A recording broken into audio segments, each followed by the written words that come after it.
My Lord, Chief Judge of Kano State, Honorable Chief Justice, I stand on the existing protocols. My name is Kemi Okedo, and I represent Partners West Africa, Nigeria. We are a non-governmental organization that is aimed at promoting good governance, particularly transparency and accountability within the justice sector reform. This morning, we are here with our partners from the Nigerian Bar Association because we feel that this is a timely opportunity, and the project which we are working on with support from the U.S. Embassy, the Bureau of International Narcotics and Law Enforcement Affairs, is aimed at ensuring deep-rooted reforms within the judiciary. We're all aware of the fact that the judiciary in recent times has come under a lot of scrutiny and maybe founded or unfounded criticisms.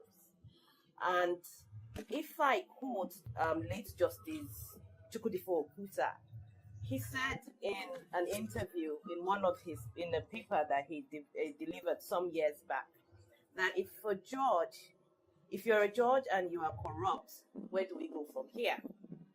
If the legislature is corrupt, you go to the judiciary for redress. If the executive is corrupt, we go to the judiciary for remedy. If the judiciary itself is corrupt, where do we go from there? There have been some surveys that have been carried out. One from Clean Foundation in 2013, where it was a perception survey. About 11,500 Nigerians were interviewed across the country. And 15% of the respondents felt that the lower court officials are likely to demand or collect bribe from citizens, while 14% felt the high court officials would do the same. The EFCC and the National Bureau of Statistics, with support from the UNODC, carried out a similar survey in 2010, and the findings were about the same thing. We know that the judiciary has challenges, like I said, and it's based on this and being members of the bar in our different states that we have come together to conceptualize this project, which is aimed at court observation. Court observation process would have us observe proceedings in the courts, and we would be looking at four critical areas. First, efficiency, effectiveness, independence of the courts, and professionalism. Indicators have been developed, and we'll be working with the NBA to conduct this assessment. Within a period of about 3 months, we would have periodic release of the findings that we find from the courts. Why have we decided to go this route? We've decided to go this route because we're in a dispensation where empirical-based evidence is better used to push for policy reform and judicial or any form of reform in the country. And for us at Partners West Africa, Nigeria, we believe that working with the NBA and the Kano State Judiciary, that we would be able to achieve a formidable step in ensuring that the judiciary is properly placed and the integrity of the judiciary is improved within the system. Thank you, sir. Good. And if we're really going to make a positive impact and move the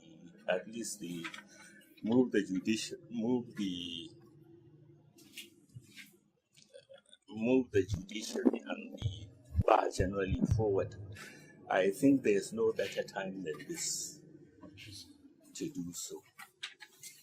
So many things, sometimes I get used to, we come around, we talk,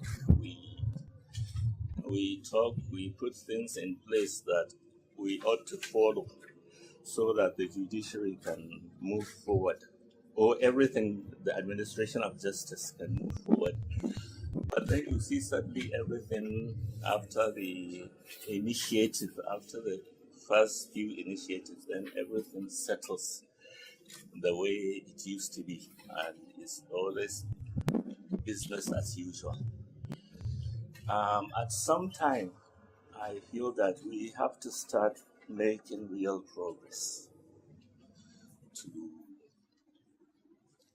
towards the advancement towards advancement.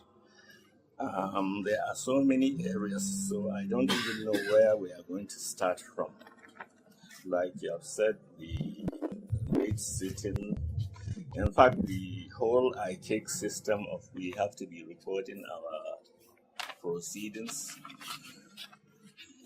As if we have not, we are at the very basic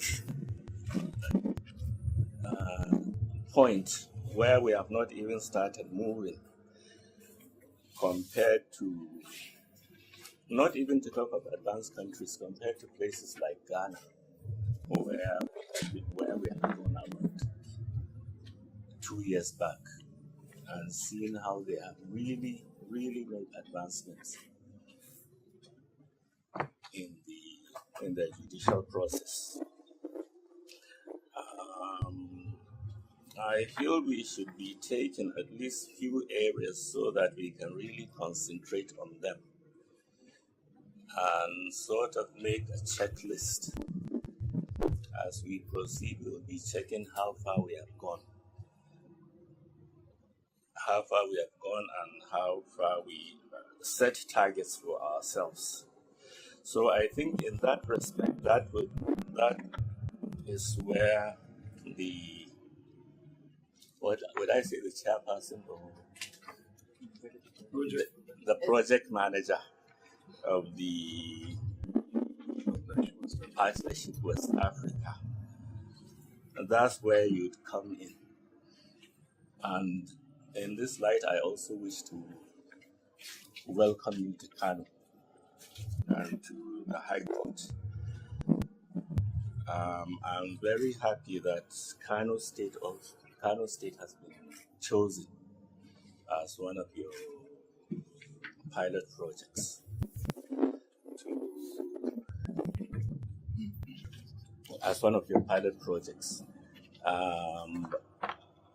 Even though I think there were some people that visited us about 6 months ago, and I think they are different from those people that came. I would really want to understand because from what you have from your address, I took it that you are a narcotics or something agency. You talked about narcotics. Support from INL, okay, which is an arm of the U.S. Embassy. Okay. Anyway, I hope you will not only write down the statistics, because from my understanding is you will not only take down the statistics, but you will also assist also to bring about the changes that we need within the Kano State judiciary. I would want to find out in greater details what you would be doing in our courts, etc. And I would also want to know when you're going to begin, so that at least we can be more prepared for you with all the necessary statistics and things that you may require. And I hope it will be an exceptional project, because honestly we have been having these projects, and one of the ones that we have the most successful was the one called Justice for All, which was done by the British. Yes. I think in association with the British High Commission. So I welcome you once again into our midst. My CR is here, and he'll render all the assistance which you would need. And we on our part are ready to cooperate and assist. And it will be combined, since I'm sure also will receive the necessary assistance. Like the chairman has also said, there are some bad eggs within amongst us, magistrates, area courts, and our area courts, and I wish that even judges. And also this persistent problem of late sitting. I really persistent, and the general perception of the public towards the judiciary. These have been persistent problems, which honestly, maybe we'll have to start embarking on serious, come up with sanctions on how to really begin to remedy these problems. And honestly, we would look at this, we would look at it, we would really look at this to see how we can really stop this persistent problem.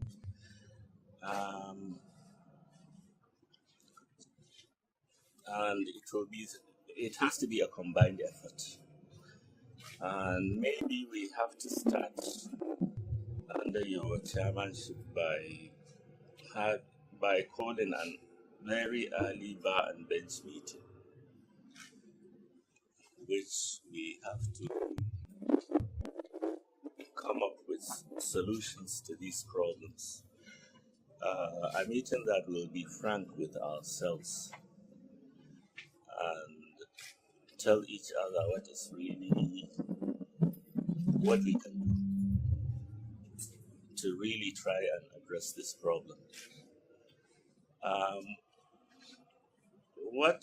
Honestly, what I'll insist, maybe we have to find a way of confidentially reporting the bad eggs amongst ourselves.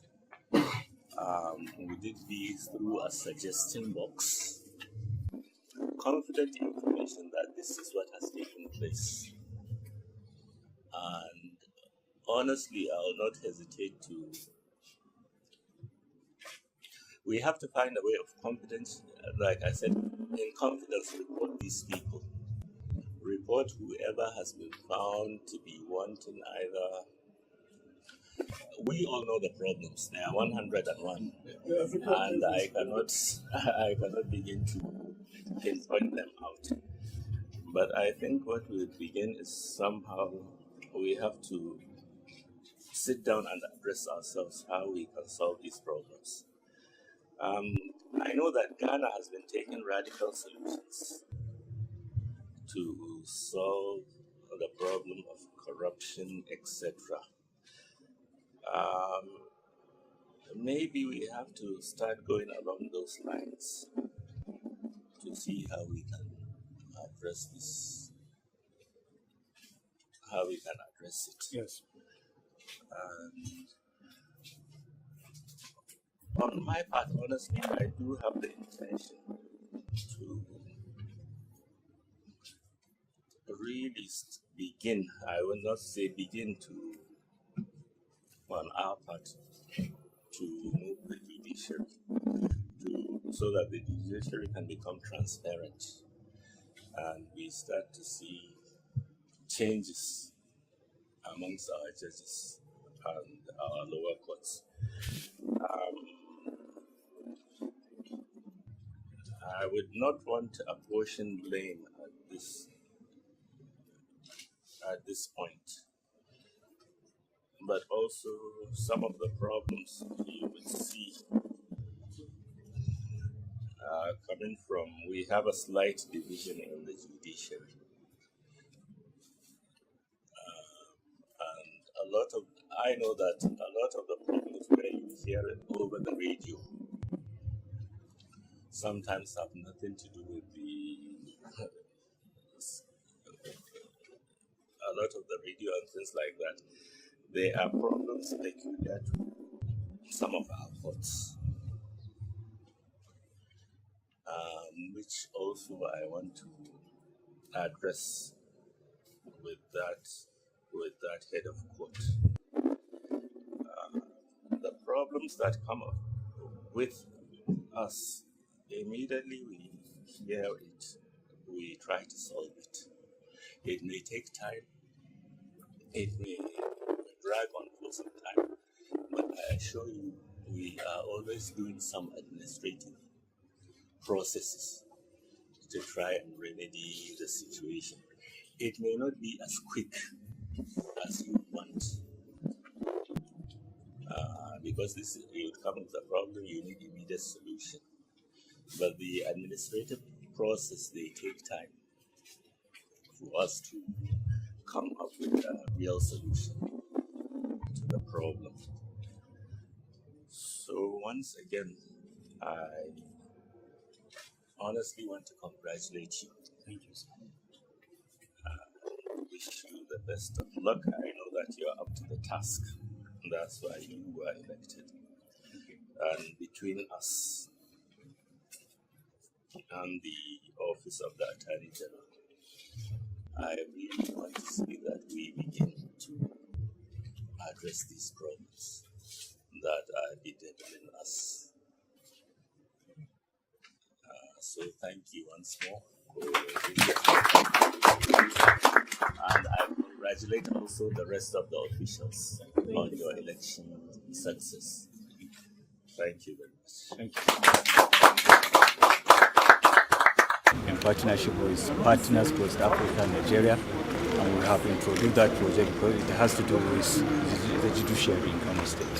What does the project involve? The project involves observation on the way proceedings are being conducted in Kano State. And there will be observers, they will observe the way the proceedings are going. And they will be taking empirical data and statistics, and it will be recorded for further action. The acting CJ made an observation of recording the proceeding as an effective strategy of addressing the challenges of administration of justice in courts. To what extent do you think this will assist? You know, time is moving, technology is advancing. You know, in other jurisdictions like Ghana, they have facilities in which a judge or any judge does not have to record by longhand writing. There are computers that will be, as lawyers are making their submissions, witnesses are giving evidence, automatically the facilities will be recording whatever is being said. So automatically it will save time and it will fast track, there will be a speedy dispensation of justice. So me halakun ku da su wannan partner West Africa. To alaƙa ta mu shine cewa ake cewa a Hausa wai dodo ɗaya muke wa tsafi. Alaƙa shine za su yi aiki ne akan kotuna yadda suke gudanar da ayyukansu, yadda kuma yanayin kotunan suke, duk za su ɗauki wato bayanai akan yadda ake gudanar da ayyuka kan shari'o'i na laifi da wanda ba na laifi. Shi alƙalin kamar yayi wani bayani da yake cewa zai haɗa ƙarfi da ku wajen ganin yadda za a fitar da jaki daga duma. Ta wacce hanya kusa ganin za a yi wannan? To shine ai kasan duk sanda aka ce ƙarfi da ƙarfi, wato in aka samu fahimtar juna, inda mu muna daga wani bangaren alƙalai daban, bangaren lauyoyi daban, amma aka samu fahimtar juna, tunda duk abin da muke yi kamar yadda nace a baya da ake tsafi shine a tabbatar cewa an samu adalci. Mutane duk wanda ya zo gaban kotu ya samu adalci a shari'arsa, duk abin da ake yi wa ke. Saboda haka su abin da suke fama su tabbatar an samu, kuma abin da muke so mu tabbatar an samu, wato adalci. Idan an samu wannan fahimtar juna, su suna yi, mu muna yi, muka fahimci juna, kaga nan da nan za mu cimma abu. Executive Director of Partners West Africa, Nigeria. Yeah? What is the project all about, please? The project is aimed at ensuring social accountability within the judicial sector. And one of the first phase of it, which we just started, is to open up the judicial sector for the average Nigerian to understand what goes on within the courts. You and I would agree that for most people, for most of us, there's a bit of lack of understanding of what goes on within the courts. There are issues that we raise, issues of maybe having to pay bribe to get court processes. You get to court, the court is not sitting on time. When the court does sit, your matter is not called. And some of these things create doubt within the mind of the average Nigerian. So how do you intend to go with the process? What we are going to do is that we have trained observers working with the MBA, and the observers are going to be stationed in selected courts. They would sit through the court. They have filling forms. They will complete the filling forms, and at the end of every 3 months, we are going to collate and going to run analysis. It helps us to identify where the key issues are, where the bottlenecks are. With the findings, we would engage the judiciary, engage policymakers, and drive a very strong advocacy on judicial reform. I thought you said the project is supported by the United States Embassy. Yes, it's supported by INL, What's the INL? Bureau for International Narcotics and Law Enforcement Affairs of the United States Embassy, which basically looks at justice sector reform.